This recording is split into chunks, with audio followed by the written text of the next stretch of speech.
Hello, everybody, and welcome to the 80th episode of Stories of Service, Ordinary People Who Do Extraordinary Work. I am the host of Stories of Service, Teresa Carpenter, and been off for a week, so it's great to be back. And tonight I have another amazing guest. She is another trailblazer, another advocate like myself, Commander Kimberly Young-McLear. How are you doing tonight?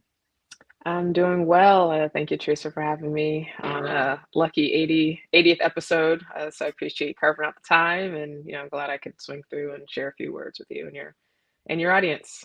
Awesome, awesome. Well, tonight's episode, I will say, is another one of my harder episodes to do, but absolutely important. So I do hope that you tune in and listen to what Kim has to say. She's going to share her story, and it's going to be it's going to be a tough one. And we're going to be talking about fighting back against injustices, abusive work climates, and overall the military complaint process, with the hope that we'll educate others to one day stop the continuing of harm, because we do believe that it takes the brave bystanders who are seeing what's going on. And I say all it takes in the promo, and it takes a lot more.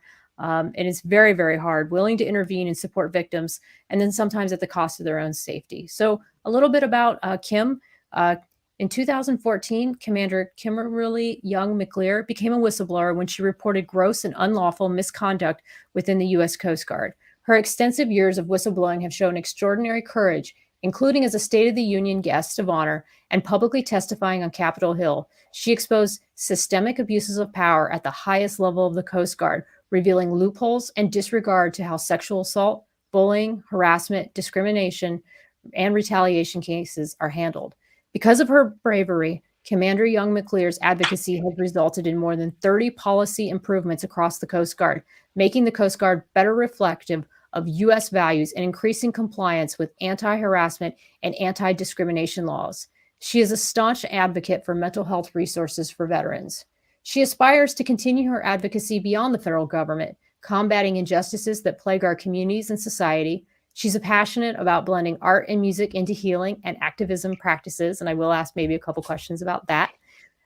Now, whistleblowers are across tech, healthcare, academia, first responders, and other sectors, and they're speaking out every single day, and they play a vital role in the safety, security, and well-being of people in the U.S. and around the world, and they need our continued support.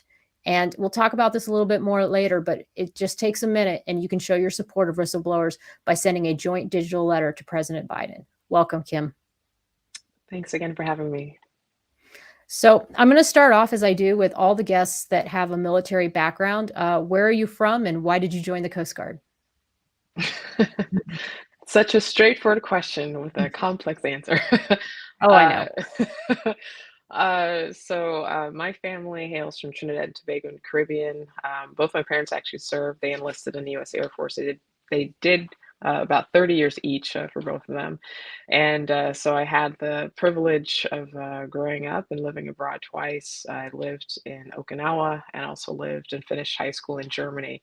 So I think for me, really just seeing examples of my parents, they instilled a lot of values around public service, around education, around giving back to your communities. But at the same time, I also saw examples of harm within the US military. I would go to their job sites after school and I would observe. I would see and Mm-hmm. hear and I would take note of, my parents have a Trinidadian West Indian accent at home, but where did the accent go to at work? Just kind of subtle things Mm-hmm. like that. And then I'd also observe how the superior officers would be talking to them and coworkers. And so you begin to really kind of understand this thing called the military institution and get a flavor of why different people are being treated differently. I remember just going to say, like the commissary exchange and bumping into, I would always talk to like a lot of veterans. And you pick up, you start speaking to veterans of, different generations Mm-hmm. and a group that stood out to me specifically were Black veterans, specifically Black Vietnam veterans. And that's really when I started to really understand how systems can have so much structural violence within it, and what do those harms actually do to its own people who are serving those particular institutions. So for me, I actually had mixed feelings on if I actually wanted to join the military because I really loved public service. That was just integral in our family values, but I did not love seeing people harmed by the institution within the military. So I ended up deciding anyway. I didn't know anyone in the Coast Guard, and it was honestly just kind of a word of mouth. I can't even say I really love the water. Who knows? But but just part of my personality is, you just kind of go for it and get the experience. And the worst that could happen, as I chuckle 20 years later, is you don't like it and you can just get out after a few years. So that was just kind of my philosophy. At 19, I enlisted. Then I went through officer candidate school after I finished my bachelor's degree, and I went through OCS. So yeah, I kind of just wanted to really pursue public service. I was drawn to the missions of the Coast Guard. We tend to be a little bit more humanitarian in nature, marine safety, security, Mhm. those types of things. And so occupation wise, I really enjoyed the jobs within the Coast Guard. But naturally, I didn't love the violence and the harm within the culture that we perpetuated. So yeah, I know we're going to dive more We deeply into are. some of those topics. The only follow-up I have is, did your mom and dad try to warn you because they had seen some of this type of violence that happens, systemic violence? And what was your reaction when they did that? Yeah, I'm I'm the youngest of four, so I think just caution is always just that's like the default Right. position as the Sure. youngest being the baby. But yeah, I think they certainly they're always supportive of all of their kids, whatever choices that we made. But they were cautious, I would say, for three reasons: race, gender, Mhm. and then also sexual orientation. And so, again, part of my personality is, just kind of jump in Just there do it. and just do it. And if it doesn't work out, go do something else. So that was kind of my mindset, 19, 20 years old.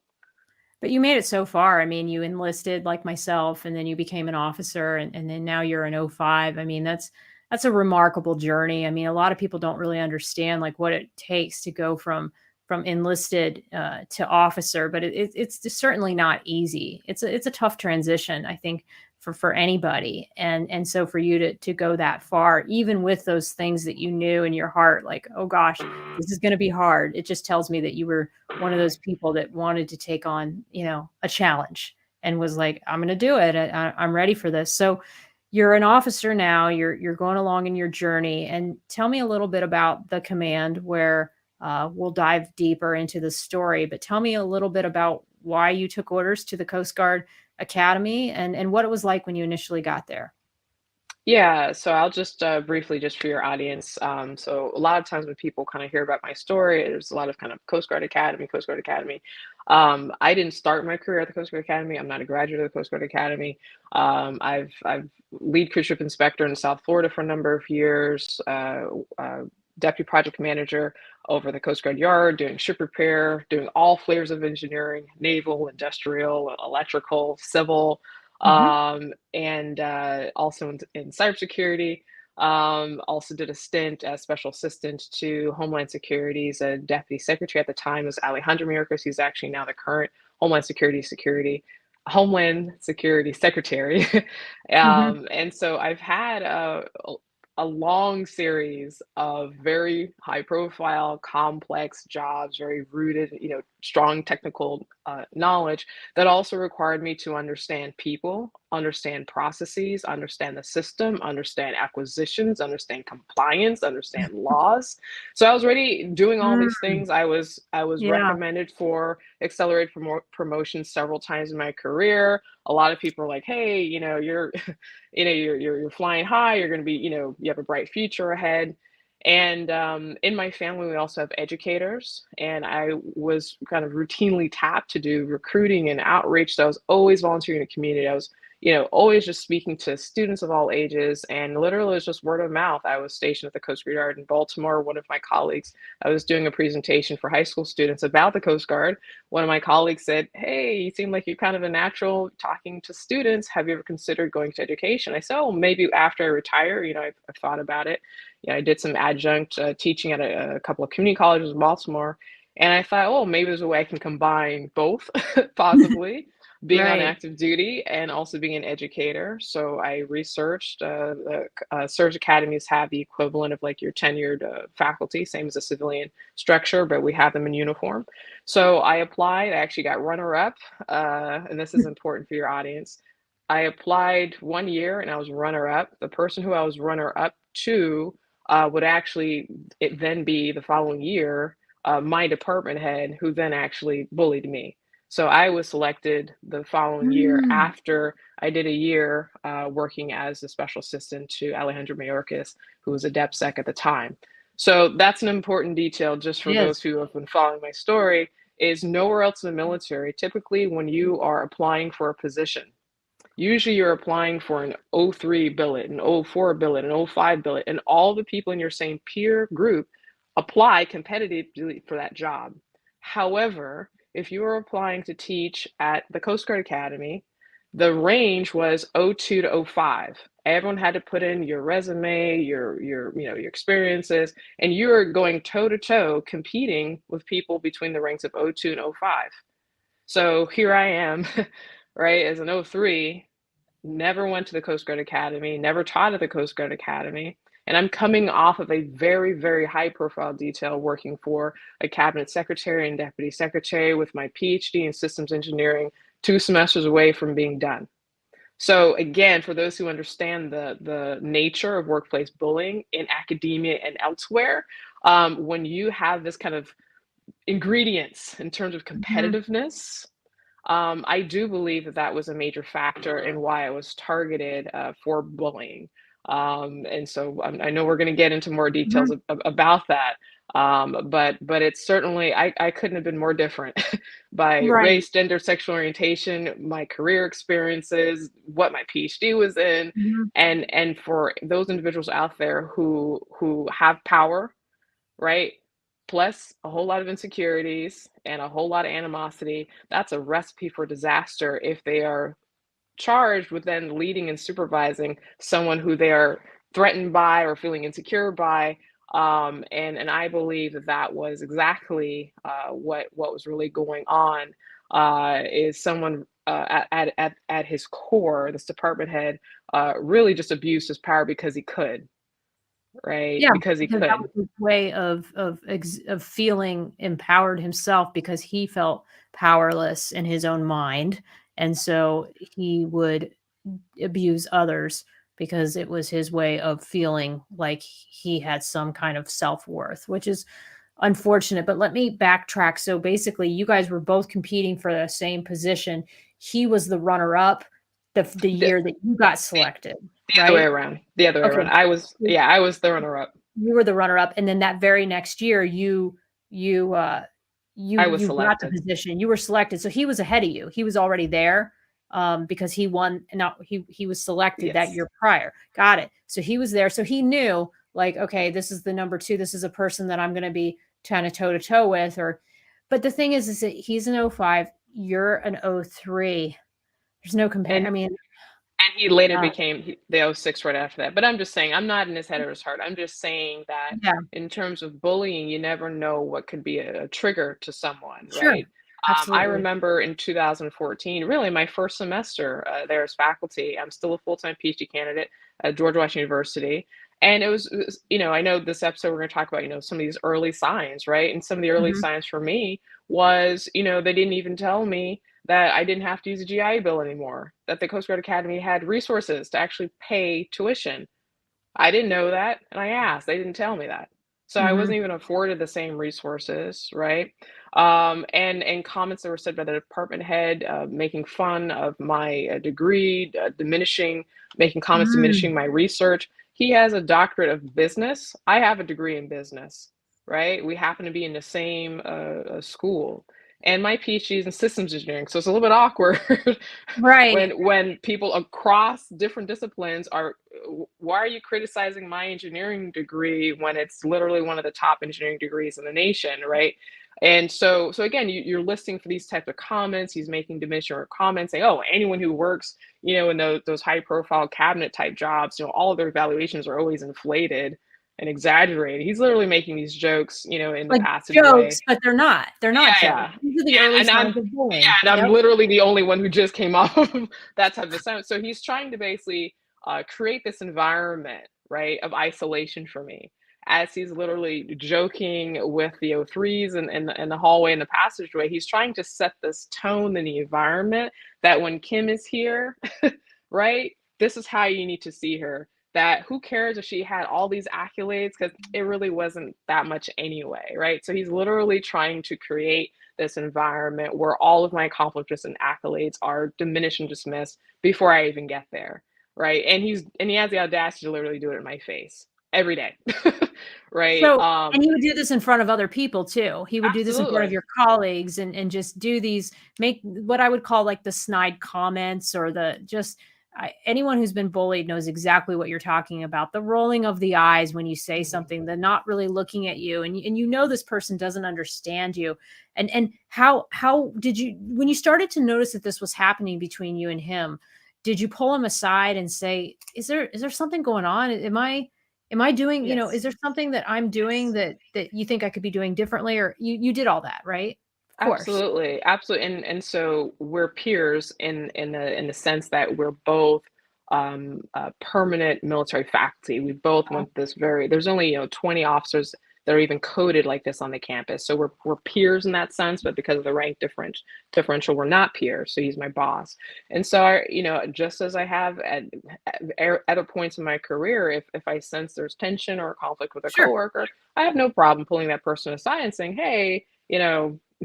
Here's the situation. Let's Right. have a conversation. And 99% of the times that always works itself out. Usually the person says, oh gosh, I had no idea, I wasn't aware, or thanks for bringing it to my Mhm. attention. 99% of the times it's just fine, right? But in this was the first time. This is the difference with bullying. When I brought it to his attention, right, it actually made the behaviors worse. He actually escalated his behavior because then he actually knew it was causing me harm. And he denied it, I bet. Even when you tried to say that he was doing those things, did he There, just, he would say, "No, no, I don't think that there's anything wrong." Is that how? there Yeah, there was a lot of gaslighting, there's a lot of denial, and there was things in the early phases where he would make comments to me more privately, and it put me in an awkward situation because now no one else heard it. But then as he got more emboldened with his behaviors, then he actually started just saying it out in front of whoever was around in staff meetings, and then other people actually started to realize and notice, "Hey, wait a second, Kim's being singled out, this isn't right." Um, we need to do something about it. So definitely in highlighting his behaviors, it escalated, right? Again, I'm not in his head or his heart, but his behaviors actually got worse. He didn't have this internal mechanism that said, "Oh my gosh, this is a subordinate who is bringing very important information to me. Let me figure out how I need to examine my own behaviors." And I pleaded with the chaplains, I pleaded with counselors, I pleaded with the chain of command to say there is something wrong. there he's getting he's getting something out of causing me harm. There's something wrong with this equation, and I think it could lead to something really bad. And I even spoke to base security because I actually at a certain point I actually thought it could have led to a workplace violence type situation. And I don't say that lightly. I do not say that lightly, but I literally began to see an individual who seemed to be getting elated knowing that his Mhm. behaviors were causing me harm. Yeah, because it had just escalated to a point where it was just going unchecked for so long, and then he knew that you knew, and so he just tried his best to just keep on going, and it just, so at this point you try, of course, all these mechanisms to just talk to other people and engage maybe his boss, all these other people outside, to see if they would do anything. And would they validate your concerns and say they saw what he was doing? Oh, they would. And Yeah, then so and then what did they say they were gonna do about it? Or how did they say they would, yeah. quote unquote, "help"? Yeah, so it was a blend, right? And so privately they would acknowledge some of it because Mhm. sometimes they were in the meetings when he would blow a Do gasket, these and things. sometimes they saw it. But then outside of their office, right now it's, well, he's no six, and well. I remember even going into the EEO office to figure out what are my rights and how do I, what can I do about this? And even the EEO provider in his office, he was like, "Oh, well, Kim, he's an oh 06, and you know how they look out for each other." I mean, he said it before I even filed anything, right? And so that that was literally that was literally the cultures. Everyone was like, "Well, I don't know, Kim. He's the oh 06, We don't talk everyone, about problems. We you don't wanna know." start any And drama. so there was this kind of collective warning of like, if you speak out against someone of a particular rank or higher, the system and the right, meaning the chain of command above them, is going to support those people, and they're not going to support you. That was the overarching message and warnings that I received. Wow, and you knew, you're like, "Shoot, I've got this many more years here, and I'm going to have to learn how to deal with this situation, and I'm not gonna just take it because that's gonna destroy me if I take this, and there's nobody around me that's going to address this problem. I'm gonna have to get this in writing." I mean, that's where you probably got to a place where you're like, "I'm gonna have to submit a complaint because there's nothing else Absolutely. that Yes. there's nothing And else that I can do." yes, Right? it had been going on for a year. So from 2014 to 2015, I tried all the lowest levels. I tried speaking to chaplains and counselors, and that was the message keep coming back. Well, he's no six. He's a department head. He's no six. All of these phrases, right? And but his behavior is escalating, right? His behavior is escalating, and because of the nature of the job that I had being faculty, I actually had to resign my regular commission.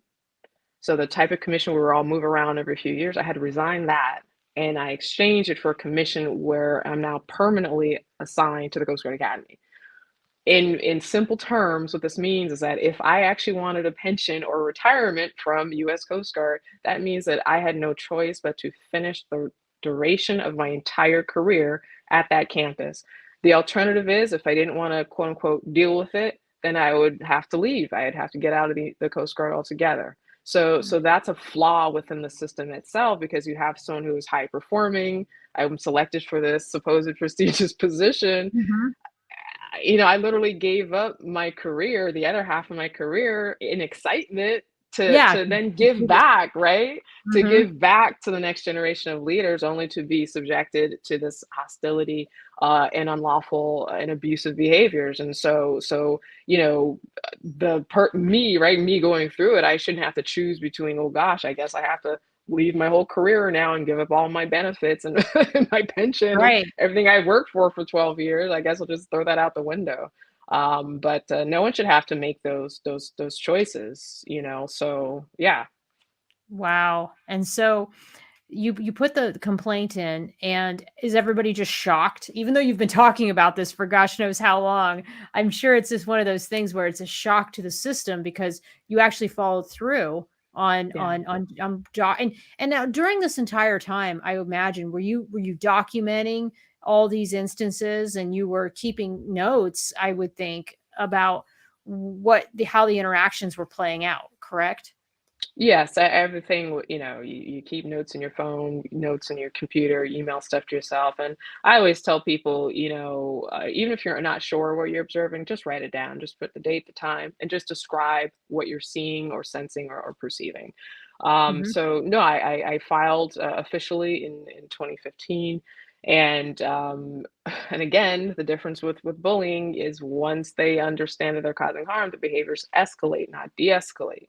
And so even though now I'm officially in the system, then he's sending out communications that are getting more and more violent and tone and extreme. And then I have to go back into the system and say, well, what's the point of me being in the system saying I don't feel safe? His behaviors are escalating, and my only recourse is to then go back into the system to say I'm being retaliated against. So Mhm. unfortunately, it became a spiral very, very quickly, because me speaking up using the Coast Guard's administrative policies made his behaviors worse, right? Yeah, Just because he knew me, he was the target. Yeah. He knew yeah, now. and Mhm. yeah, and he also knew that he was protected. So it became, again, not in his heart nor his mind, right? But it became like a game, like, oh, pfft, she's going to try this complaint. Well, watch me. I'm not going to do this.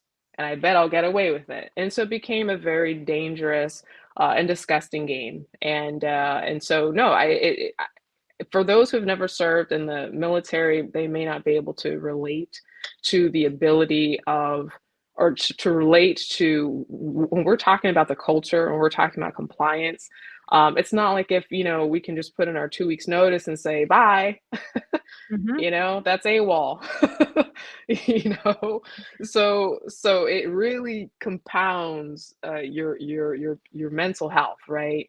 And if you don't have a strong support system, it can really be incredibly harmful to your mental health. When you know what you're experiencing, you know that you're following all the right processes, Mhm. you've tried things at the lowest level, you're reaching out to chaplains and other confident, you're exhausting all these, but the behaviors keep escalating. Right. Well, because That he is felt a attacked, and so he was attacking back. And that's just human nature. And even if someone's not in the military, what we're talking about, Kim, this applies to families too. This applies Mhm. to any personal relationship where conflicts go unchecked. And the problem with this conflict was that on one side of it, you wanted to resolve it, move past it, figure out what the problem was, talk about the problem, and you had an entire culture that just didn't want to address it. And not only didn't want to address it, were enabling him to continue to attack back. Yeah, and that is the culture. You see what I'm saying? So I can't say with a straight face that the culture of the Coast Guard was designed for me to thrive. How could I say that with a straight face? It was designed for folks who were identified in these inspector general reports to thrive, right? And so what we say on paper, everyone is deserving of an environment free from harassment, discrimination, intimidation, bullying, retaliation, sexual assault, and so forth, right? Those are words. Those are words on Mhm. paper if we're not following through with integrity and holding people accountable. When you actually examine the culture is really more closely related to what we tolerate, right? So are Right. we going to tolerate department heads and admirals, plural, right? Who will take their reputation, their resource, and their power to cover up, to convene investigations, and cover it up, and then lie about the outcome? That is the culture because that's what we're tolerating, right? so Mm. so so as a whistleblower, that is what I attempted to shine a light on, is that we need to actually live up to the ideals that are in our policies, right, and Mhm. the law. And we cannot just keep backing up perpetrators because, well, hey, we went to school together. Right, right. Or this person is producing results. I mean, that's what a lot of this is too, is that these people who are doing the bullying, they're very impactful. They produce results. They work really hard at their I job. I And I I and I actually can't. I'm just gonna be honest. I can't say that was true in this case. I'm just, no okay. shade, but just No, speaking truth. no, Just speaking I truth. feel you. I feel you. I I'm can't just say this saying person was a performer. that's been my experience is, having been bullied, is that a lot of times bullies are performers. They're not always. Sometimes they're Yeah. charmers. Like you said, here you did say I the can't even point about the school. I can't even give him that. just I just all facts on this side. No, Sorry. I understand. I get it. So, let's talk a little bit about the instructions and the, standards by which an investigation is supposed to play out. Tell me a little bit about w the rights and how Yeah. what you were afforded during this process, because this is for people who aren't in the military, this is an administrative investigation. It's not a criminal investigation, and it doesn't have those same, rules. So tell us a little bit about how that process worked. So the administrative investigative process in the Coast Guard is if you perceive any of those harassment, discrimination, bullying, so forth, you report it to your chain. You can go into the EEO office to report it, but basically you report it. And then they ask you, which path do you want to pick? And the kind of main path that is often taken is that the command will do an investigation. They have so many days to start an investigation. I believe it's 30 days for the Coast 30 Guard. days. Yep. That's And they are supposed, by policy, they are supposed to convene an investigation. They're supposed to assign an impartial, keywords impartial, investigator. They can't just pick a cardboard cutout. It needs to be someone who is competent, who understands, who doesn't have any conflicts of interest. And that investigator needs to be thorough. They need to interview all of the witnesses and examine the evidence, and they need to produce a report with their findings of fact and opinion. And then they represent this report back to the commanding individual, the convening authority is what we refer to it, who assigned the investigation. And then tragically, I think you know what I'm about to say. After they produce this report, it goes back to the convening authority. In my case, the convening authorities were the dean of academics at the Coast Guard Academy. That was one level higher than the department head. And then because I filed so many times, because his behaviors and other people's behaviors escalated over time, I kept filing. So I filed, I think I lost track. I think I filed 7 times over the years, who knows? But so the convening authorities were the academic dean at the Coast Guard Academy. And then after that, because we're going higher and higher, they're admirals. There are 1-star and 2-star admirals from that They're point taking forward. your case. They were basically taking it from that because you had kept filing. And did the IO, this is a lot of people don't understand the difference between a command investigation and then when the IO gets involved. Was that because you just kept taking it higher and at first you were not substantiated? Or was it because your case just rose to the level where the IO said, no, this is not at the command level. The IO needs to take it. How did that play out? I just want to make sure I know the acronym. You're saying IO. Oh, I'm sorry. Inspector IG. Sorry, Inspector General. Okay. That's what I figured. I just want to double check. No problem. Yep. So basically from 2014, 2015 through 2017, I was filing administrative and EEO complaints because those are 2 separate processes from the Coast Guard Academy, and then higher than the Coast Guard Academy because the Academy I was not satisfied with them sweeping anything, sweeping my allegations under the rug. So I elevated Coast Guard headquarters. Now we're in the 1-star, 2-star admiral space, and I saw the same observations. And so just to be clear with your audience, so after the investigator does their administrative report, they give it back to the convening authority. In my particular case, many of them were admirals. Now the admiral has to review the report, but because of the military authority that this person has, they have the unilateral decision, regardless of what's in the report, to just put a big old stamp that says unsubstantiated, and then tell the complainant, which is me, oh, sorry, Kim, unsubstantiated. Right, so that's unfortunate and bizarre. Can I see a copy of the report? No, you can't. So, okay. And then that's when I learned how to do a Freedom of Information Act, report and how to obtain those. And you see all the things that are redacted and what they hide from you. So, so my point with that piece of the conversation is really just to highlight that when I contacted the IG, I did those processes in parallel. It was abundantly obvious to me after 12 months that things were not right. It was crystal clear after 2 years that things were not right. The only question I had in my mind was, how high up does this go? Because it was clear, right? It was clear we are tolerating unlawful and abusive behavior. My question was, how high is this going to go up? Meaning, who will be the flag officer or the admiral who will actually follow federal law, follow our numerous policies, and say enough?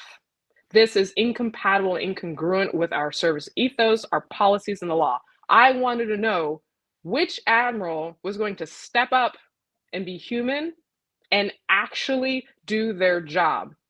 And you had witnesses, and I don't know if they were in your original investigation, but you had, and the investigating officer, just make sure I understand this, interviewed witnesses who substantiated that he was bullying you, correct? Yes. To frame it a different way, out of all of the administrative investigations that I've completed through the Coast Guard, there have been many. Zero, not a single report stated that my claims were actually unsubstantiated. Not a single one. The first report said something because I had to get a redacted report eventually. The first report basically said, I'm a chemistry teacher. I don't, this is really is not in my wheelhouse. And I think someone else needs to investigate this and put more attention to it. That's actually what it said. Do another investigation and do it right. And the next investigation that I did, now I have a one-star admiral walking into my department space, making some really crass comments. And they, redid an investigation. And, oh, y'all are doing such great work, and somebody filed a complaint. We're going to look into it. And so that investigation was done very quickly. But that investigation had nothing to do with my individual allegations. It was just a broad, let's just see how this climate is in general. And that particular admin, actually, this was in 2016, he actually pulled me into a conference room. And at this point, the campus, the chain of command, they were all irritated with me, right? I was like that gnat that wouldn't be quiet, right? I'm serious, and I've dealt with thinly veiled death threats and all sorts of egregious things over the past couple of years to this point. And so I get pulled into a conference room with the one-star admiral. He's on immediate direction from the two-star admiral, who is the college president at the Coast Guard Academy. And he's angry. He's frustrated. He has this big, thick stack of papers on the conference table. He's bringing in people who don't have a need to know, literally violating my privacy. And it's like a group of people on one side of the conference table, I'm on the other. And he's like, hey, we've thoroughly looked into this. We've thoroughly looked into this.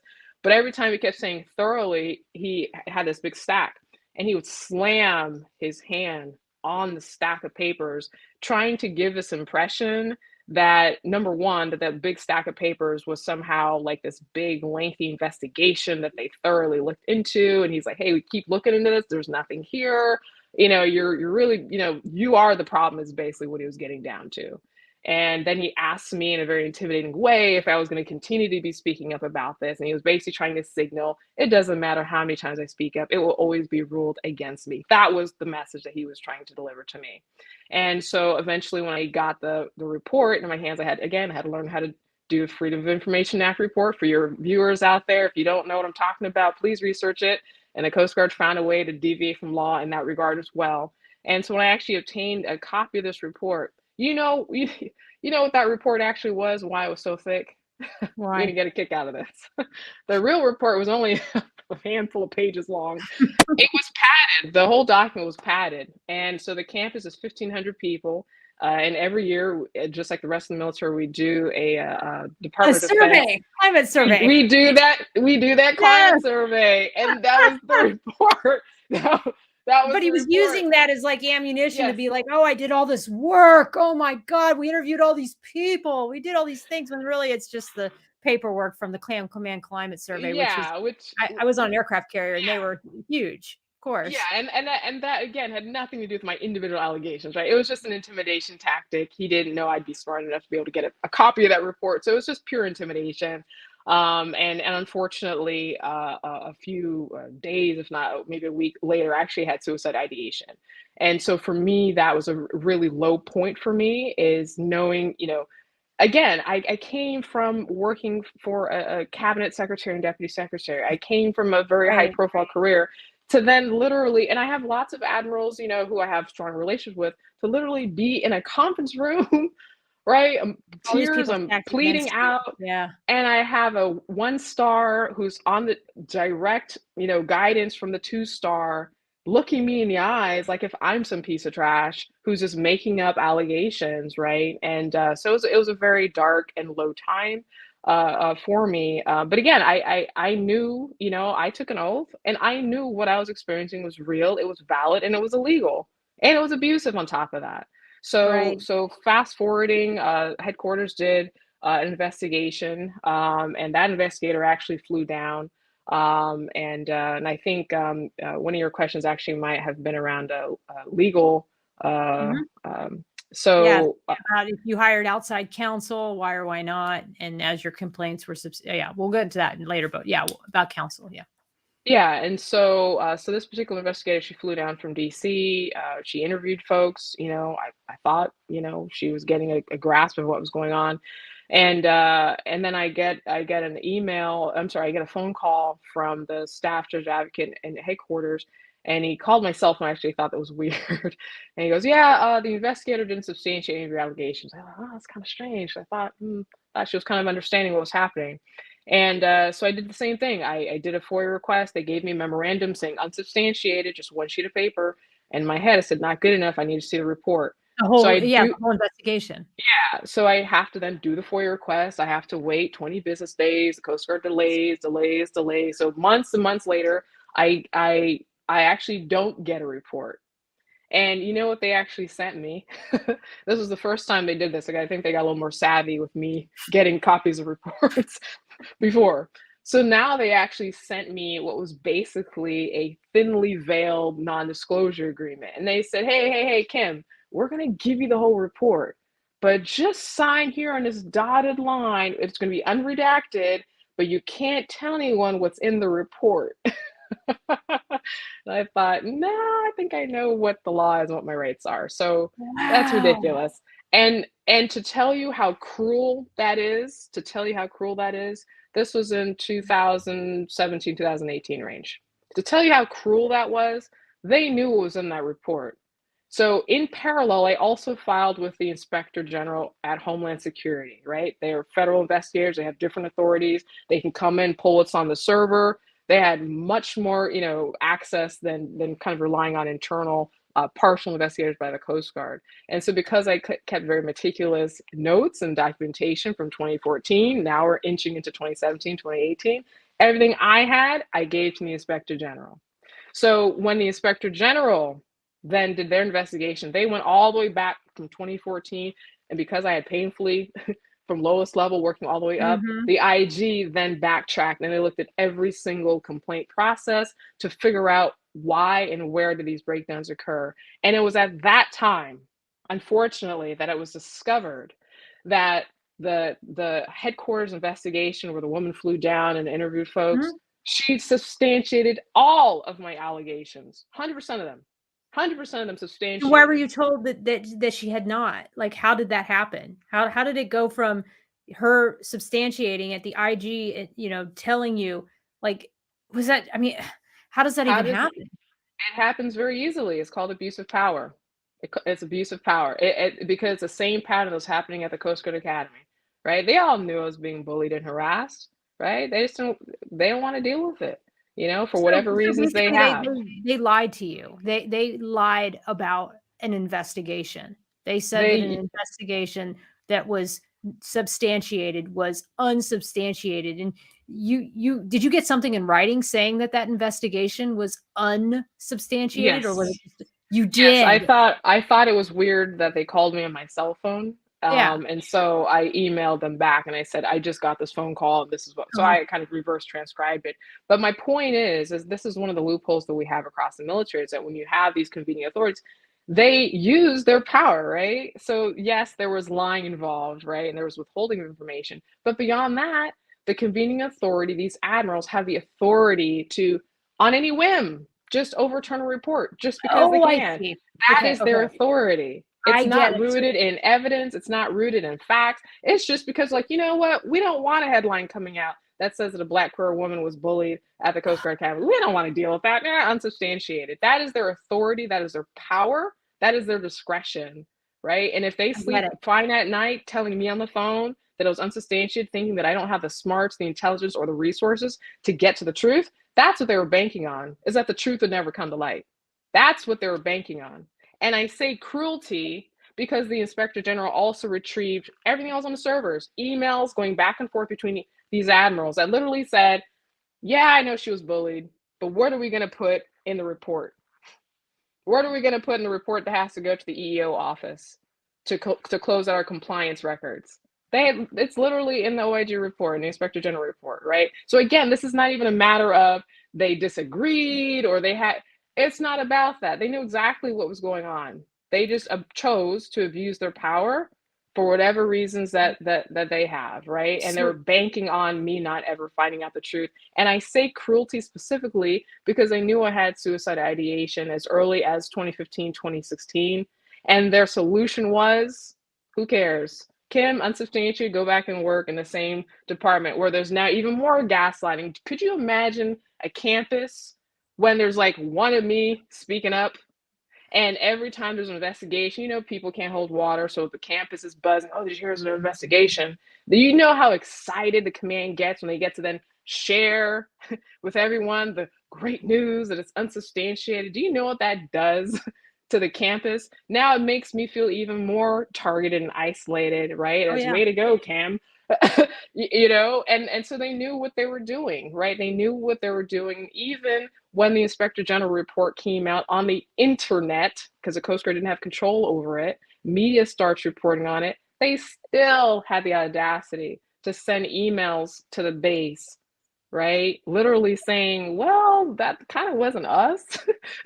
I'm like, what? So Yeah, I'm just like, deflecting that blame. must have been a different Coast Guard Academy. So no, again, I just want for your readers and your listeners to really kind of understand the magnitude, especially from a mental health perspective, is that when people choose to abuse their power like that, they're really banking on your inability to have a support system, your inability to see what is happening, right? And to actually have the courage to do something about it. They're banking on that because the absence of those things maintains the status quo. It It maintains does. these structural systems that protects those types of behaviors. It That's does. It really what does. this is about.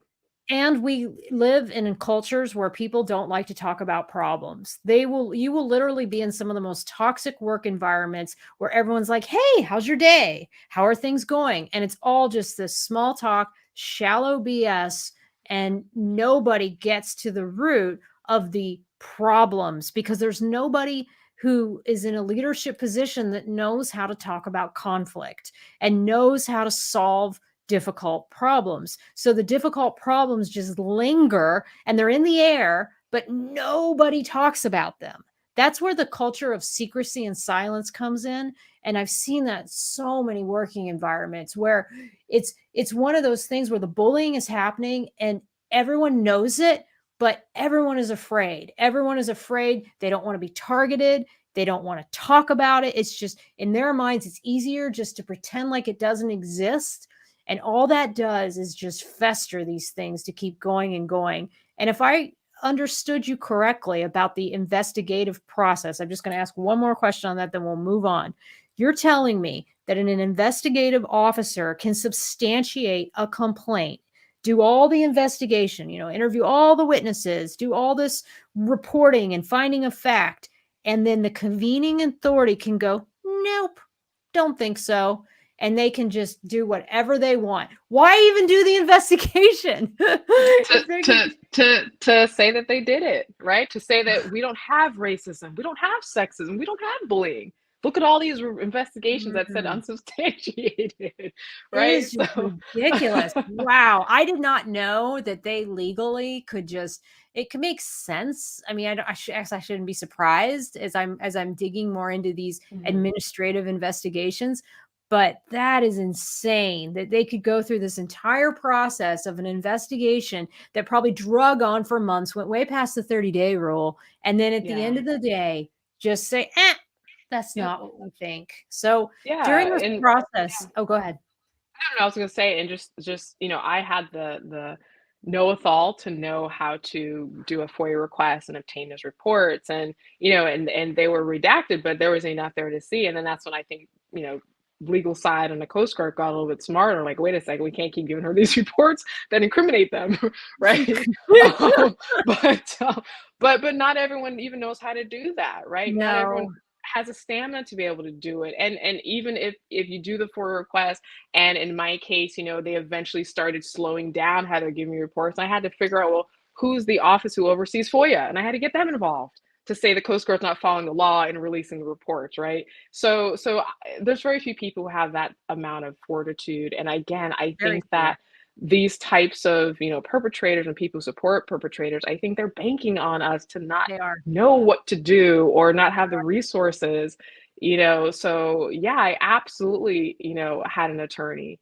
I had to, not because I did anything wrong, I paid out of pocket for legal counsel because I'm a teacher, I'm in the classroom, you know, and it was incredibly difficult, you know, trying to manage the complaint process itself while then being harmed and all the emotions and wiping your tears off your face between lectures and hoping that your students don't notice. You're just bawling your eyes out in your office. So I had to get an attorney to help me navigate just the mountain pile of paperwork that they drown you in. Because guess what? If you don't file a certain document by a certain date, your case is thrown out, right? And they will find every reason, right, to make sure that you missed a deadline or you weren't aware of a deadline. So I used a lawyer to help me navigate through the administrative process. It's just too much for one person. And so it's just really great having a sounding board and extra set of eyes to make sure I'm not missing anything with the filing processes. And somebody who knows how these investigations play out and have seen other investigations.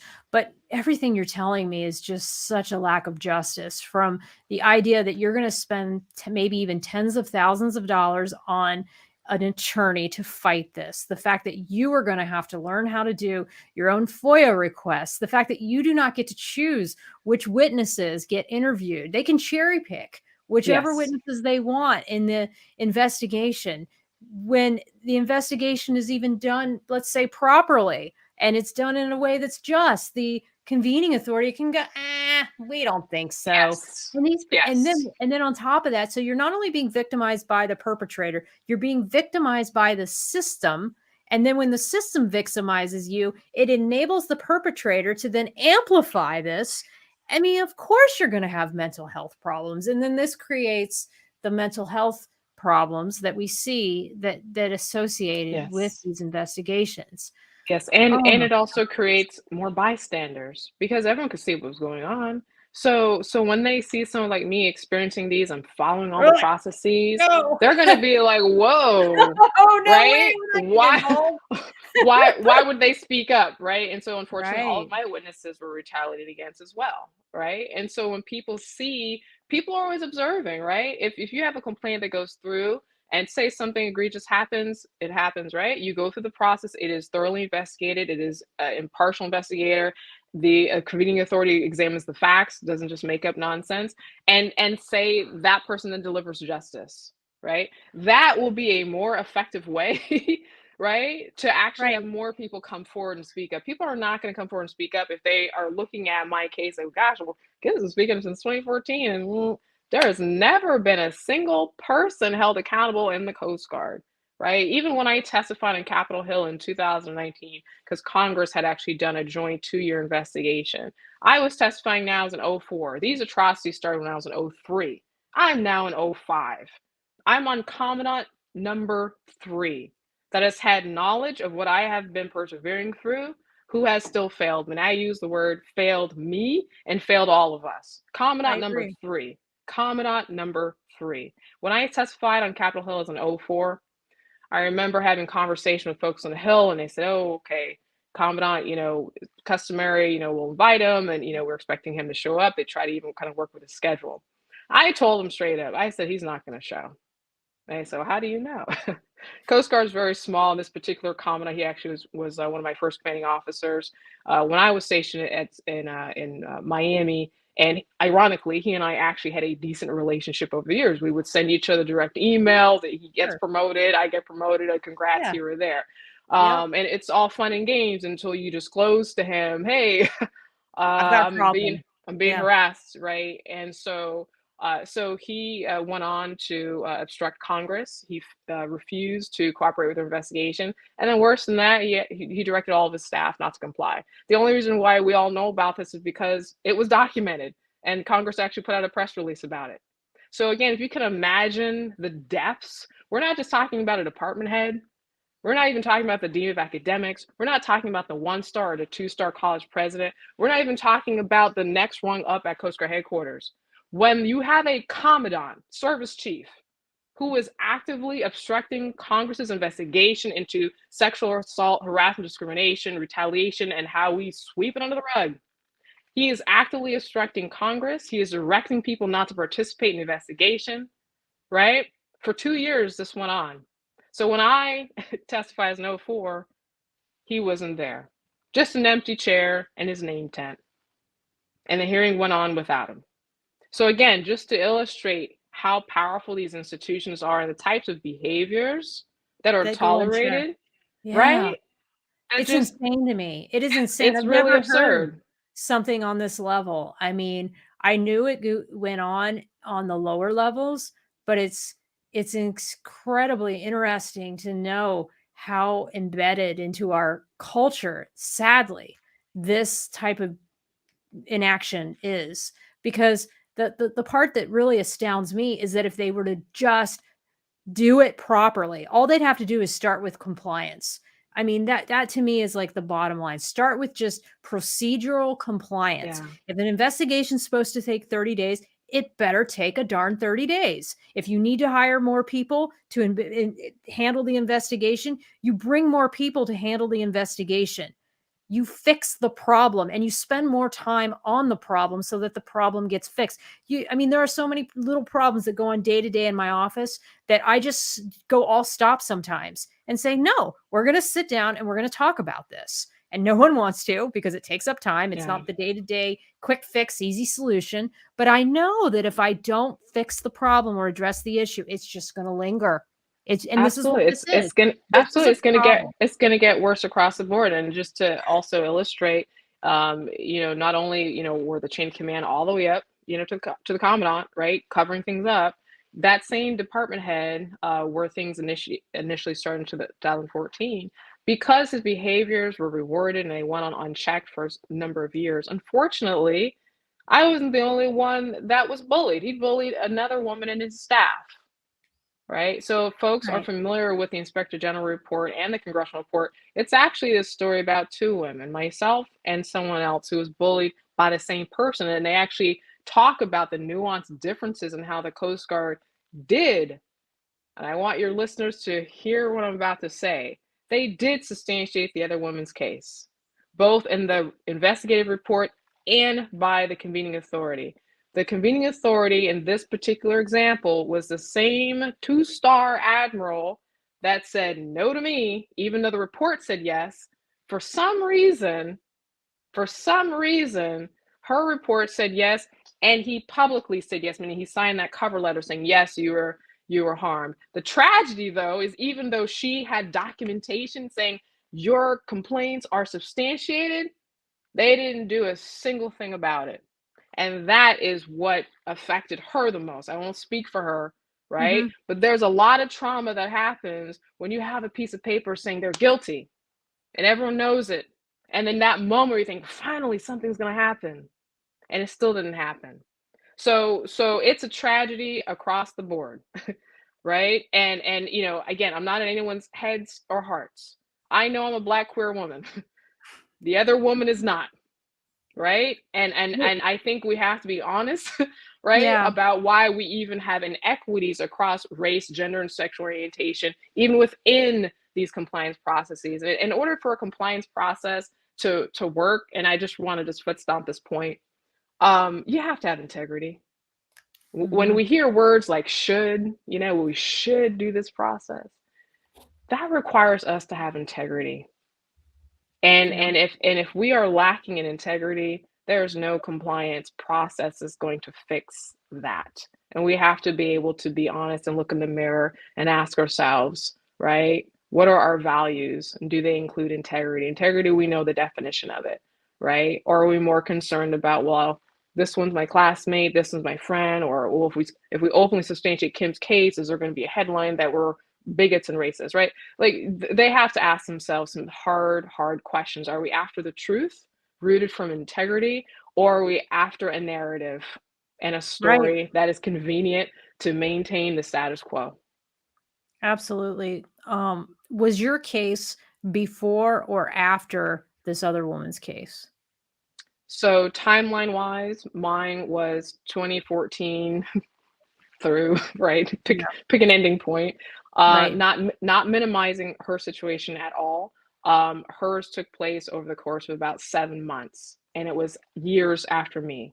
So shorter time frame of Hmm. harassment, which starts. So in other words, they already knew his Hmm. misconduct. Yep. His Um, reputation and his past. Yeah. Yes. And so for a shorter duration after me, the Coast Guard substantiated her case. Longer duration before and after this woman left, I'm still, out in the wind about it. Was her case, do you think, substantiated because they knew at this point that they needed to get a handle on what was going on with him? Like, "Oh, we didn't fix it with her, and it happened again, so we've gotta do something." And then my second question is, did what happened to him? Like, did he just retire and makes full pension now? That's usually what happens, sadly, in Yes. some of these cases. So her case was substantiated, and I don't believe it was substantiated because they're like, oh, now we got him. No. I just think that with some cases, for whatever reason, it's just easier for people to admit this person was harassed. I really don't think Yeah. if I had different identities, we wouldn't be having this conversation. I'm just saying there are problems across the board. People get harmed for all sorts Sure. of reasons, but I really think the combination of being black and queer and a woman, Yeah. um, I think they were more concerned about whatever headlines they thought would come out. Well, guess what? The headlines came out anyway. But Yeah. but but if it were about, okay, we got him now, then he would have been held accountable. And he never Correct. has. He never has. He was allowed to stay on that campus for an extended period of time. And he eventually moved over to the Research and Development Center, which is just 5 minutes away from the Coast Guard Academy campus. And it's not just him. Every single individual who was named in the Inspector General report, the Congressional Rag and Strip report, they were all rewarded, they were promoted, they have retired, or some of them are actually still on active duty. They know who they are, right? Mhm. And my point is that zero. If there was a word like the opposite of consequence, I think it would be reward. Let's just say that they were all rewarded, right? No one Mhm. got a letter of censure. No UCMJ charter file, which there are several, by the way, that are applicable in this series of cases that I have described, right? So no one's ever been held accountable. Period. That's the fact. On the contrary, they've been promoted, they've been rewarded. Those Yeah. are the facts. And that's the sadly, that is the message when bullying occurs that the victims, I think, know is that even if you do file a complaint, even if you do have witnesses that saw the bullying, even if your complaints are substantiated in an investigation, chances are the worst that's going to happen is they might give the person a letter of reprimand. Might. But other than that, that person is just going to continue to go on to abuse others. I mean, especially if they're not sorry or they don't recognize that they were a bully to begin with. I mean, I can Yeah. tell you for the people that have bullied me to this day, they don't think that they've done anything wrong. They're in denial that they're even bullies, and so that and then they go on and abuse others or just continue to act with no consequences, and it's just it is the way that it is. So now we've got this problem. We've definitely established that there is a problem. Where do we go? Well, first off, I want to know I know how you got involved in Congress. You talked a little bit about that. How did you get involved with the National Whistleblower Organization? Yeah, thanks for that question. So there's been a lot of advocacy groups that I've worked with over the years. I'll just name a few. So National Whistleblower Center, Walk the Talk Foundation, Modern Military Association of America, um, and several others. And I know you're going to share the link there for your audience if I missed a few groups, and also Whistleblowers of America. But so for me, it was really just a matter of identifying who out there in our respective communities cares about these topics, cares about the integrity of our Mhm. institutions, and is willing to try and do something about it. And so, just as an illustration for Protect Our Defenders, I've worked with them a lot since 2016. Their kind of niche and bread and butter is really around sexual assault. And National Whistleblower Center and Whistleblowers of America, whistleblowers at large, whether we're talking about corporate whistleblowers, Yep. environmental whistleblowers. So ultimately, for me, this is about doing the right thing. It's about having integrity. And so any organization out there that is about the care and dignity of people and our planet, and having the integrity to follow through on those things.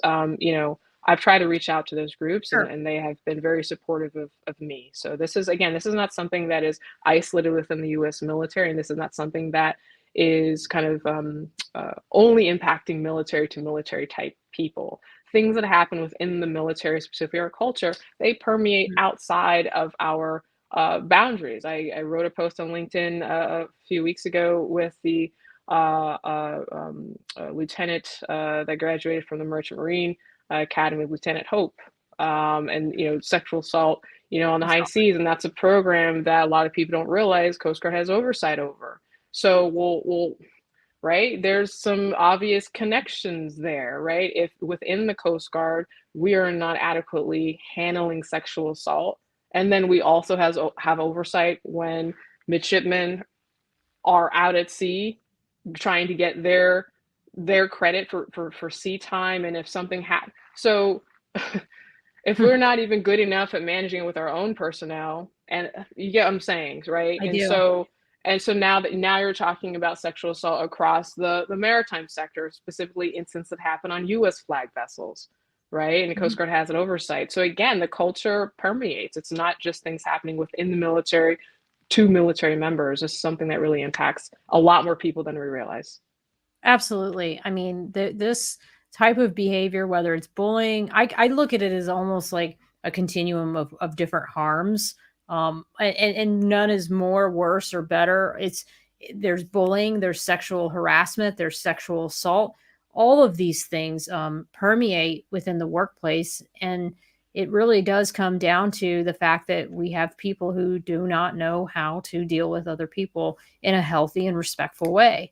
And these type of behaviors persist because, again, we don't have proper procedural compliance. We don't have a justice system that works in a way that is fair, that fairly adjudicates these cases. And so some of them probably do get justice. Some of them probably turn out all right, maybe, but there's many of them that do not. And the fact that you have now a petition. So tell me a little bit about the petition you have with the National Whistleblower Organization and how that came about.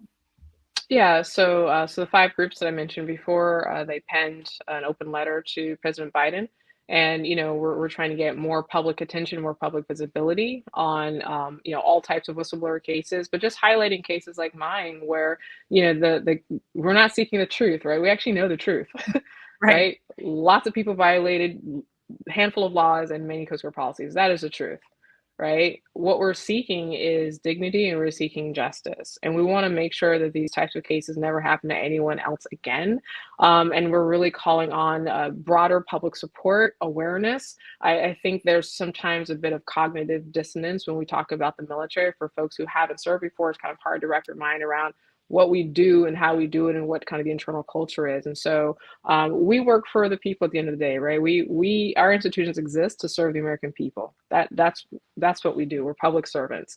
And so I do think it is imperative then for the public, the American people specifically, to have a firm understanding of who they're compensating, right? Our salaries Mhm. are paid by taxpayers, right? And so again, it's, what do we want to tolerate? Do we want to tolerate a culture where you can harass, sexually assault, bully, intimidate, retaliate unchecked for Mhm. years? Right. Right, to anyone for any reason, of any rank, any pay grade, anywhere around the world. Do we want to tolerate that?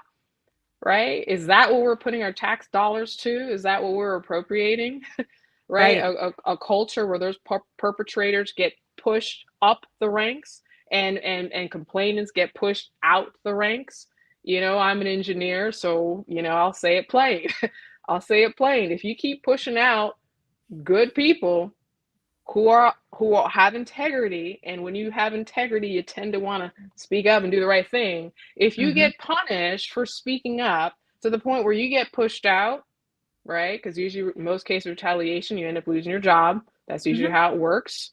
And so if good folks are being pushed out and the perpetrators stay in and they're protected, over time, naturally they will get higher and higher and higher in rank. they'll have more and more authority. And the next times they get more cases where then they are that convening authority, guess what? We shouldn't be shocked when they then abuse that power and say, I'm not going to Mm, substantiate it. So you yep. see how the cycle in the system becomes It just reinforced. It does, because the people at the top are probably people themselves who had cases against them at one time that got dropped and other kinds of things. And so, unfortunately, like you said, I love the fact that the whistleblower.org says, right here, they call it right the ship. It really is righting the ship and keeping the good people in. And this is a Yes, national security issue. This it is not is. just listening to victims and providing them mental health support,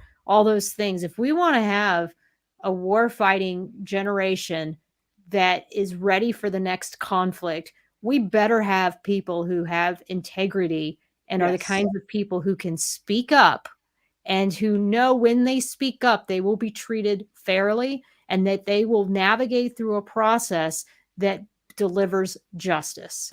And if we don't absolutely. have that, then we are failing as a country. Yes, and that is also one of the reasons why I spoke as a whistleblower is our military readiness has been degrading for some time now from that exact lens, right? That exact lens. We're talking about integrity, we're talking about judgment, right? And it's like who do you want, on some of those controls? Who do you want making these very critical decisions, right, that impact a lot of people? Someone who is comfortable sweeping allegations under the rug, right? And not even allegations at a certain point, they're just sweeping the truth under the rug, right? Like, so again, it Yeah, really is about national security and it really is about our readiness as much as it is about just human dignity. absolutely, Kim. Well, I think the best way we can kind of start to close out the call is to say, where do we go from now, and what are the parts of the system that the American people and people listening to this call could fix first or could help with? Yeah, did you want me to go first or did you want No, no, you go. I was to? going to Okay. say, oh, no, I'm sorry. So some of the ways that I feel that we can try to start to right the ship. Well, number one is go on and sign your petition. Number two is to start to educate yourself on the administrative process. Start to understand that is what I've been doing as an advocate.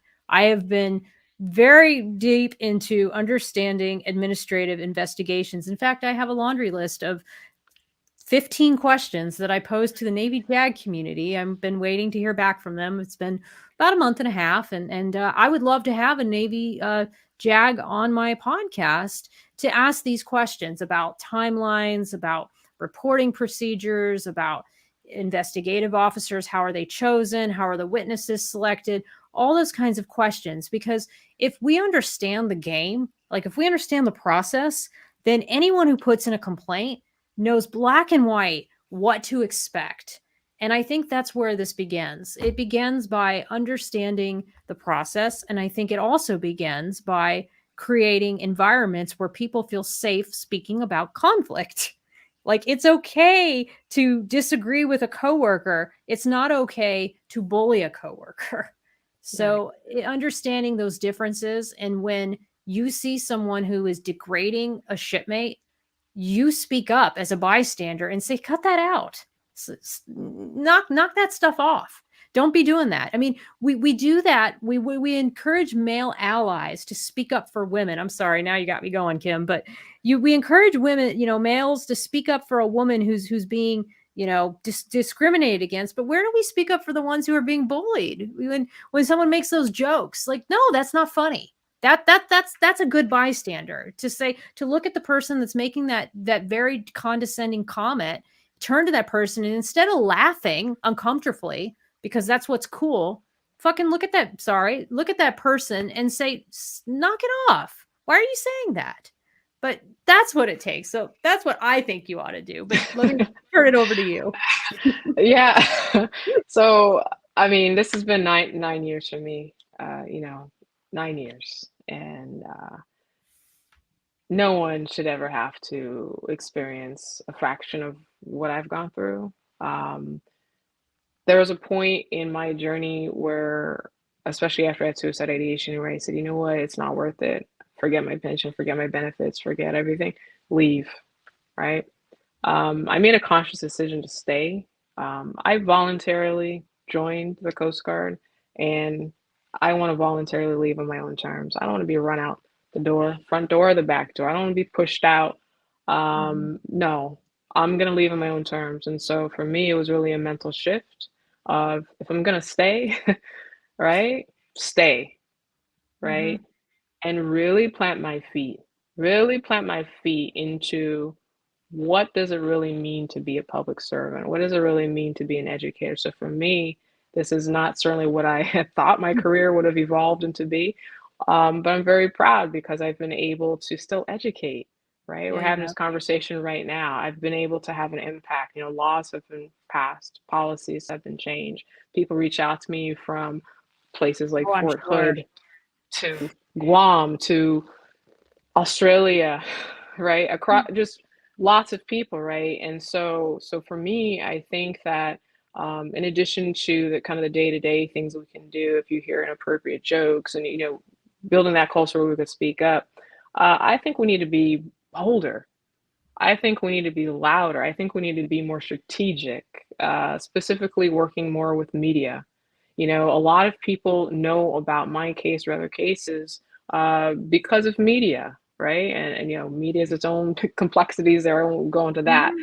But finding those journalists, right, who do Yeah. care about reporting on the truth, who do care about understanding and unpacking how these systems create the harms and equities. So I would say number one, media, and this is not necessarily priority order, but just in order on my head. So media, finding those journalists that really, really care enough to educate themselves, care enough to ask questions, and bold enough to, challenge maybe their editor or their editorial board who may say, Mhm. we don't want to do another military story, right? We have to find those people who then have the courage within their own institutions to say, but Right. no, this story needs to go out because this is a story that impacts all of us. Number two, advocacy groups. We talked about several on this call as well. Advocacy groups, a lot of them are nonprofits. They're short-handed, they're short-staffed. They need all of the help and support that they You can get. do. Many of them are also survivors of systems that they themselves now are, in positions where they're trying to make an impact. So anything that we can do to support those nonprofit organizations, those advocacy groups, please support those groups because they need assistance, right? Number three, community organizing groups at large. I would not be where I am without the support of several community organizing groups in New London, Connecticut. Anytime there was a media story, these community groups, they were all over it, That's awesome. and you could put the comments at the bottom of the article, and they would Right. always they would show up for you. They would show up for the community, and then they then began educating others in the community. And so again, find those community organizations and bring them into the fold as well, and start having more conversations with people in your immediate household. Start really asking yourself, what type of future do you want? What type of futures do we need? And most Yeah. importantly, ask yourself, what are you willing to do to get there? Because it's not some mystical thing that's just going to fall in our laps. Our Nope. future is already, it's literally already here. It's Yeah. Our future is exactly what we are tolerating right now. It's what we're Absolutely. tolerating right now. So if we want a better future than what we currently have in your particular work environment or wherever it is, it starts today. It starts right now. And it starts with being honest about if you see an atrocity happening to someone else who isn't you, isn't related to you, doesn't look like you, doesn't talk like you, doesn't walk like you, what are you willing to do to make it better for that person? Because guess what? Everything that we do is intertwined with your neighbor. Everything Yep. is. Everything is. So if True. you tolerate abuse of your neighbor, you are saying that you tolerate that abuse for yourself and anyone else who you care about. So those would be kind of my starting Mhm. point is we have to be much more bolder about our actions, and we cannot adopt this philosophy of, well, Just the military. I don't really know. No, that ship has sailed. We need Yeah, for our citizens to be more conscious. We need our citizens to be more aware of what these institutions are, because we are compensated by the American people through our tax systems. And there is a responsibility of all of us to know where our money is going and to make sure that the systems that are being privileged by the money needs to be systems of integrity and systems of dignity. So that is on all of us to be much more knowledgeable about these institutions, including the military. absolutely, Kim. Absolutely. Well, gosh, the only other thing that I could think to add to that, because it was just such a mic drop moment of everything that we really have to do to build that coalition, is to also be bold in learning how to tell your story. Um, you can tell it in a Facebook post, you can tell it in a LinkedIn post, but storytelling is such a beautiful art. And we're going to get to that. I'm going to probably close out asking you a little bit about some of the stuff you said about the stuff you want to get into post military. But the art of storytelling is one of my most cherished passions. And it is by sharing your story that you inspire and you heal others. And you not only do that, you process your pain and you heal yourself. And if we could get more people who've been impacted by bullying or sexual assault or sexual harassment to start to share just pieces of their story, and if we could teach people how to share their story. A lot of times I see these cases like yours, and they're just all over the place. I read the paperwork and I'm just lost trying to understand the legal speak and everything. But if we could teach our complainants how to put together a narrative that is truly from their heart and from written with integrity, I think more people would understand how this is happening. Because sometimes, no matter what we do with reporters, they sometimes won't bite on a story until it becomes to a certain Yeah. level. But if we could just get people to start to feel safe sharing on social media or sharing in community advocacy groups or wherever, I really believe that that would have such a snowball effect or a domino effect where more people would do it. So Yeah. that's the only thing I would add to that is we have to teach people how to tell a proper narrative, because Yes, it's there's an art to it, and there's a science to how you put together a story. And if people could understand that, I think it would help. yes, I work with a lot of survivors, and that's very typical for a survivor of violence to have challenges and difficulty in articulating what they've experienced. That's typical, and I think what you described is something I've had to learn personally as I'm speaking with journalists and other people. You have to learn how to kind of share your story in a more linear, kind of concise way. As a survivor, people feel that every detail is important because it happened to them, and they are important, but it's just sometimes difficult to follow if you're the listener. So I would just say that, that is a niche that is desperately needed across the board. And I wouldn't necessarily put that burden per se on the victim or Well, the not on the survivor. victim per se. Yeah. I actually think that is a niche for a future nonprofit, whoever wants to start one, on actually working with survivors and translating, what their story is and making it into a more linear way to really kind of build a bridge between their authentic lived experiences and the people who can actually amplify that information. Again, I've done this work for 9 years working with survivors, and that's literally what I have been helping them do, Mhm. right? Right. But it also requires a certain amount of skill sets to be able to listen when survivors are speaking and having some compassion and realizing that is incredibly difficult for them to be vulnerable and to share those details. So absolutely. I mean, and beyond that, to be honest as well. Not everyone even wants to put their story out, in some big kind of grandiose way. Sometimes, communication and expression, it could be a painting, it could be composing a new song or singing. And Mhm. so I definitely would encourage your listeners, especially those who are maybe survivors on the line, is to find any outlet to express yourself, whatever would be healing for you. So just wanted your listeners to understand that as well. Awesome, Kim. Well, tell me what's next in retirement. What are some of the goals or some of the things you hope to do in this next chapter?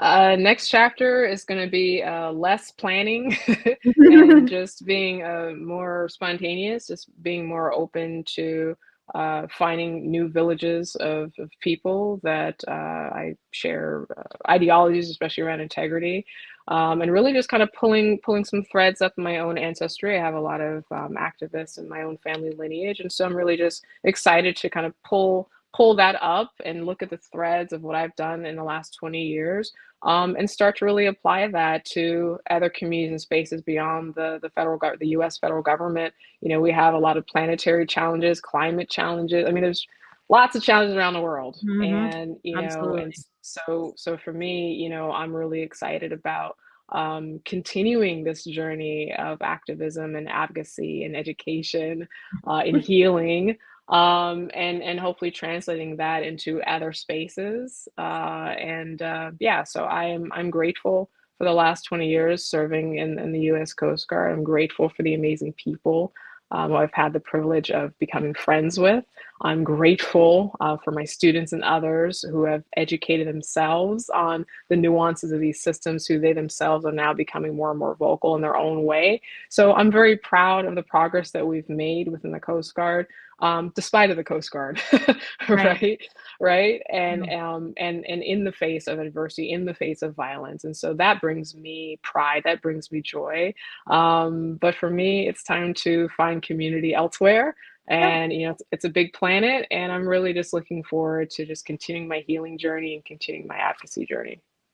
Awesome, Kim. Well, I am excited for you. I want to thank you so much for coming on to the show tonight. We went a little over time. I had a feeling we would, but I thought it was time well spent. And I hope that this will inspire others to um, take a little deeper look at this issue and see what it is they can do in their own respective communities to basically make the world a better place and make it to where people are kinder and they speak up and they come up with some strategic ways to fight back. And my camera just went out, but I'm still here. I promise you guys. But anyway, thank you guys for watching tonight. Kim, I will just meet you backstage. I'm going to try to go on full screen. You guys probably won't see me on the camera, but you'll hear my voice. This happens sometimes when I don't charge the camera, but it's life. But I'll meet you backstage. You're going to go on full screen real quick. But everyone, thank you so much for joining us tonight. Such an amazing conversation. And I hope that it helps some people and gives them some ideas for what to do next and where to go next. And just thank you so much. I will see you all next week. I will have a broadcast next week as well. So just stay tuned. Enjoy the rest of your Sunday, and I'll talk to you all later. Bye-bye now.